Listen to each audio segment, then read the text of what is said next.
দর্শক আসসালামু আলাইকুম। দর্শক আপনাদের প্রীতি ও শুভেচ্ছা জানিয়ে শুরু করছি আমাদের আজকের প্রতিবেদন। তো দর্শক আজকে আমরা এক অসহায় মেয়ের গল্প তুলে ধরব, যার নাম হচ্ছে লাভলি। লাভলির বিয়ে শাদী হয়নি। লাভলি আগে গার্মেন্টসে চাকরি করত। তো বর্তমানে গার্মেন্টসটা বন্ধ হয়ে যায়। তো লাভলি এখন কি করবে দিশেহারা হয়ে আছে, কারণ তার ইনকামে সংসার চলে। তার বাবা নেই, তার মা আছে অসুস্থ ঘরে, তার ছোট একটা ভাই আছে। ভাইকে মাদ্রাসায় দিয়েছে, কারণ স্কুলে দিয়েছিল অনেক খরচ। তো শেষ পর্যন্ত মাদ্রাসা দিয়েছে, সেখানেও বেতন দিতে অনেক কষ্ট হয়ে যায়। তার মধ্যে লাভলির বর্তমানে চাকরিটা নেই। লাভলি একটা কাজ জোগাতে তো একটু সময় লাগবে। তো এখন কি করবে? তো এখন একটা থ্রি পিসের দোকানে কাজে লেগেছে, সেখানে কাটিং কুটিংয়ের কাজ করে। তো লাভলি চাচ্ছে ভালো একটা জীবনসঙ্গী পেতে, কারণ লাভলির তো বিয়ের বয়স হয়েছে।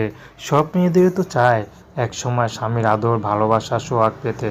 তো লাভলিরও তো মন চায়, কিন্তু কি করবে, যারাই আসে তারাই শুধু যৌতুক চায়। তো লাভলির পরিবার তো সেই দেওয়া সম্ভব না। এজন্য লাভলি এখন ইউটিউবে এসেছে। বুড়ো হোক, বিবাহিত হোক আর বয়স্ক হোক, যেমনই হোক, যদি লাভলিকে আপন করে নিতে পারে, লাভলি তাকে বিয়ে শাদী করতে রাজি আছে। তার বিয়ে যদি নাও হয়, তারপরেও কোনো সমস্যা নেই। তো প্রেম ভালোবাসা সাহায্য সহযোগিতা বিয়ে শাদী করা একান্ত আপনাদের ব্যক্তিগত ব্যাপার। আসুন আমরা ৫ ওয়াক্ত নামাজ পড়ি, সর্বদাই দেশের সেবা।